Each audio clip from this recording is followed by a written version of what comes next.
आइए मैं ध्यान के बारे में कुछ कह रहा हूं। ध्यान करने से पहले हर साधक साधिका को आहार पहले ठीक करना होगा।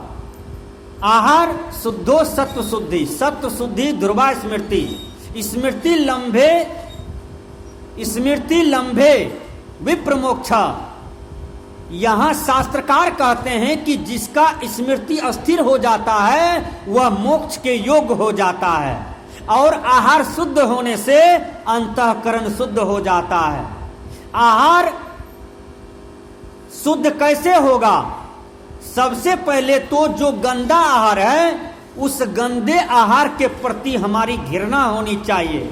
अब देखिए, एक आदमी हमको क्या कहा, बाबा हमको तो 8 दिन हुआ है गलत भोजन का त्याग किए हैं। हमने कहा क्या खा रहे थे तुम? तो कहा बाबा हम तो 8 दिन पहले कोखड़ा भात खाए हैं। कोखड़ा भात, अब कोखड़ा क्या होता है आप लोग जानते होंगे। कहा बाबा कोखड़ा भात खाए हैं। एक आदमी कहा उसके बगल में था, वो कहा बाबा हम डोका भात खाए हैं। अब विचार कीजिए, डोका को मांस बना करके खाया है, सितवा को मांस बना करके खाया, कोखड़ा को मांस बना करके खाया। क्या यह मनुष्य का भोजन है? नहीं है। यदि आपका आहार गड़बड़ होगा, वैष्णव भी हैं आप, आहार गड़बड़ है तो आपका स्वास्थ्य कभी ठीक नहीं रहेगा। धर्मस्वरूप साहब जी दिनांक 10 तारीख को हम लोग थे कहाँ? अररिया जिला सिमरा में। धर्मस्वरूप साहब जी का विषय था कि शरीर की सुरक्षा सर्वोपरि सुरक्षा है। बड़ी सुंदर वाणी साहब के मुंह से निकले। तो वैष्णव हो कि साकट हो, साकट यदि गंदा भोजन करते हैं तो उसका परिणाम तो वो भोगेंगे ही। और यदि आप वैष्णव हैं, आपका भोजन प्याज के साथ है, लहसुन के साथ है, मिर्च मसाला के साथ ज्यादा है, तो विचार कर लीजिए कि आपको रोगी होने से कोई बचा नहीं सकता है। स्वामी रामदेव ने कहा कि तरवा, भुजिया, फ्राई, ये 3 चीज जो आदमी खाएगा उसका पेट कभी ठीक नहीं रह सकता है। जिसका पेट कभी ठीक नहीं रहेगा तो उसका स्वास्थ्य कभी ठीक नहीं रह सकता है। इंग्लिश के विद्वान ने कहा, क्या कहा? कि स्वास्थ्य ही संपत्ति है। विचार कीजिएगा, आप किसको संपत्ति मानते हैं? बैंक वाला रुपया को, 10 एकड़ जमीन को, 3 मंजिला मकान को, बेलोरो गाड़ी को? अरे ये संपत्ति से पूरा दुनिया सजा हुआ है। विचार कर लीजिए, यदि आप अपने आप को राजा कहते हैं तो आपसे बड़ा बड़ा राजा यह रोड पर घूम रहा है, उसको कोई पूछने वाला नहीं है। यदि आप अपने आप को कहते हैं कि हम सबसे देखने में ज्यादा सुंदर हैं, तो आपसे भी सुंदरी सब ये रोड पर टहल रही है, आप उसके सामने में जीरो हो जाते हैं। यदि आप कहते हैं कि मैं बहुत बड़ा वक्ता हूं, इतने बड़े बड़े विद्वान हैं गृहस्थ में भी विरक्त में भी, कि वहां आपका ज्ञान फेल हो जाएगा, आपकी विद्या फेल हो जाएगी और आप 0 पॉइंट पर आउट हो जाएंगे। यदि आप अपने आप को बड़ा गायक कहते हैं, इतने बड़े बड़े गायक सम्राट हैं इस देश में, कि वहां आपका गायन फेल हो जाएगा और आप हृदय से कहिएगा कि यहां तो हम 0 हो गए। तो यह प्रकृति में कोई चीज की कमी नहीं है, प्रकृति सब चीज से पूरा है। महात्मा गांधी ने कहा, nature has everything for man's need but not enough for his greed. यानी प्रकृति के पास तुम्हारे लिए सब कुछ है? इस प्रकृति मंडल से यदि तुम कुछ लेना चाहते हो तो सद्विवेक से, सद्बुद्धि से ले लो और उनको सदुपयोग करो। तो ध्यान मार्ग में चलिए। सबसे पहले आहार शुद्ध क्या करना है? आपको खट्टा, बातर, मीठापन इसका सेवा ज्यादा नहीं करना है।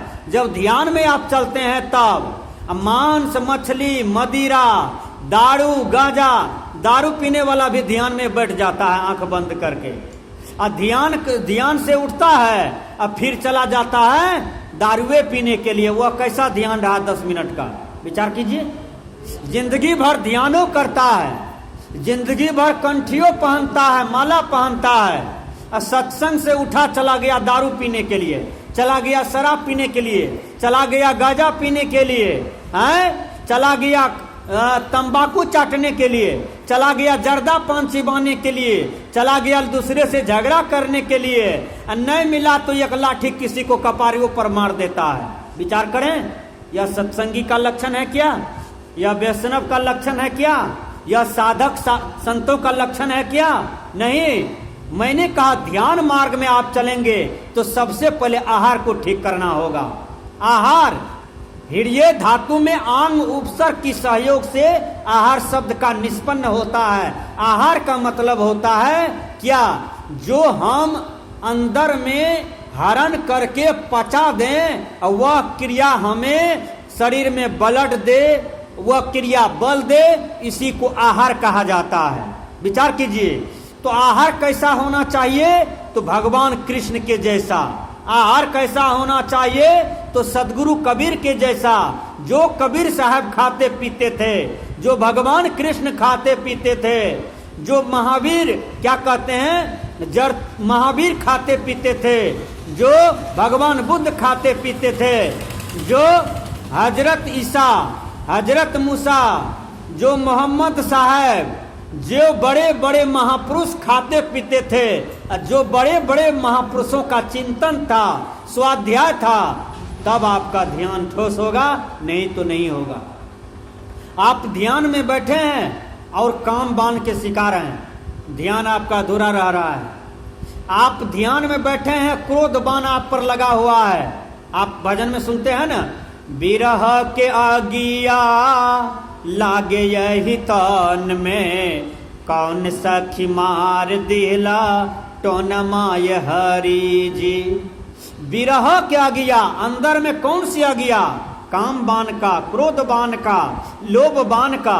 ये तीन आग जो है बड़ा खतरनाक आग है। ये आग दिखाने पड़ता है। और टोला टट्टी में यदि किसी के यहाँ घर में आग लग गई तो लोग बाल्टीन के बाल्टीन पानी ढारने लगते हैं, उसको तो बुझा देते हैं। लेकिन आपके अंदर में जो आग लगी हुई है, वह आग को कोई देख सकता है क्या? वह अंदर अंदर ही जलता है। उस आग को कैसे मिटाया जाता है? तो ध्यान के द्वारा, साधना के द्वारा। ये आग किसी को भी लग जाता है। नारद जी को लगा, नारद को पतन हो गया। विचार कीजिएगा, बड़े बड़े ऋषि मुनियों को लगा, ऋषि मुनियों का पतन हो गया। बड़े बड़े साधु संत को लगा, उसका पतन हो गया। विचार कीजिए, तो इस बाण को जो जीत लेता है उसी को बाबा में ही कहते हैं, आओ वीरो मर्द बनो, जेल तुम्हें तजना होगा। मन निग्रह के समर क्षेत्र से सन्मुख थिर डटना होगा। भगवान कृष्ण इसी को कहते हैं, हे अर्जुन, स्थित प्रज्ञस का भाषा, समाधि आस्थस केशवा, स्थिति किम प्रभासेत, किमासित व्रजेत कीमा, प्रजहाति यदा कमान सर्वान पार्थ मनोगतान, आत्मन्यवात्मना तुष्टा, स्थित प्रज्ञस्त दो उच्चते। हे साधक, जब आत्मा से आत्मा में ही संतुष्ट रहने का प्रयास करता है, तब समझना वह साधक का साधना सफल हो गया, उसका ध्यान सफल हो गया। तो सबसे पहले आहार ठीक करना होगा। अब विचार कीजिए, आप झालदार, रसदार, ये आगे में देखे हैं होटल मिलता है। हम देखे हैं बड़े बड़े मालाधारी, उजरा वाले भी, गेरवा वाले भी होटल में बैठ के खा रहे हैं। एक जगह लिट्टी बन रहा था, सही बात कह रहा हूँ। जो सच्चे साधु हैं वो मठ का भोजन करते हैं, मंदिर का भोजन करते हैं, साधु साध्वी के हाथ का भोजन करते हैं। जो उचक्के हैं, जो चंचली हैं, जिसको साधना, बैराग, ध्यान से कोई मतलब नहीं है, वो कहीं भी खा पी लेते हैं। उसी का मन बिगड़ जाता है, उसी का इंद्रियां बिगड़ जाता है, उसी में स्थिरता नहीं देखी जाती है। ये होटल वाले में हम देखें, एक जगह होटल चल रहा है, आई जो खाना बना रहा था वो आदमी आटा सान रहा था, लिट्टी बनाता, सिंघारा बनाता, उसको भारी सर्दी हुआ था। और वो धाए धाए नेटा पोछे, धाए धाए आटा साने, क्योंकि हम आगे से देख रहे हैं खड़ा होकर के। हमको तो लगता है वो लिट्टी में शायद नमक नहीं दिया होगा, वो सब नमक नाके वाला उस दिन दे दिया होगा। विचार करें, धाए धाए लोग लिट्टी चोभ लेता है, खा लेता है, वो थोड़ा सा मिला उला के देता है, धाए धाए मारता है, कड़ घट घट पानी पीता है। विचार करें, तो ये आहार आप न खाएं। विचार करें, दूसरे का बनाया पकाया। बहुत आदमी का लक्षण बहुत खराब होता है, कान से गुज्जू निकालता है, हाथ नहीं धोता है, नाक साफ करता है, घुरी घुरी उंगली नाक में ढुकाता है, नाक में हमेशा गंदा आता है, खाते पीते हैं उससे रस से ये मेरा जूस निकलते रहता है ना, तो हमेशा नाक में उंगली ढुकाते रहता है, नाक हाथ साफे नहीं करता है, उसी से आपको पानी पिला दिया, खिला दिया, उसी से आपको कुछ से कुछ करके दे दिया। इसलिए यदि आप सब हैं तो सबसे पहले मनुष्य को किसी के हाथ से कुछ लेने से पहले उसको साबुन से हाथ धुलाना चाहिए। इलाहाबाद में जितने भी साधु संत हैं हमेशा साबुन का प्रयोग करते हैं। क्यों? क्योंकि उसमें संस्कृति है, सभ्यता है, सफियाना है। एक करती अल्टर नहीं देखना चाहते हैं और नई अल्टर चलना चाहते हैं। अल्टर जो चलेगा तुरंत उसको जमात से निकाल दिया जाएगा कि जमात में चलने वाले नहीं हैं। विचार कीजिए। तो साधु जीवन में बहुत तपस्या करना पड़ता है तब साधु बनता है। एक महात्मा परसों प्रवचन में कह रहा था कि हम तो जन्मे से महात्मा बने हैं, लेकिन आज तक हम अपने आप को महात्मा नहीं कहे, आज तक हम अपने आप को साधु नहीं माने, केवल सेवक मानते आए हैं। धर्मस्वरूप साहब जी भी ताली बजा दिए उसके बात में। अब विचार कीजिए, आज ऐसे ऐसे गंवार हैं, मूर्ख हैं, ऐसे ऐसे नटखट हैं, अधकिचरे हैं। अब विचार कीजिए, दूसरे को जबरदस्ती भी कंठी पहनाने के लिए तैयार हो जाते हैं। ये सब लक्षण साधु समाज में अच्छा नहीं होता है। ढौंस बने रहते हैं कि हमसे बड़ा कोई नहीं। विचार कीजिए, सदगुरु कबीर कहते हैं पूरा साहेब से ये सब विधि पूरा होए, और वो छे से नेह लगा के मुलहू आपे खोए।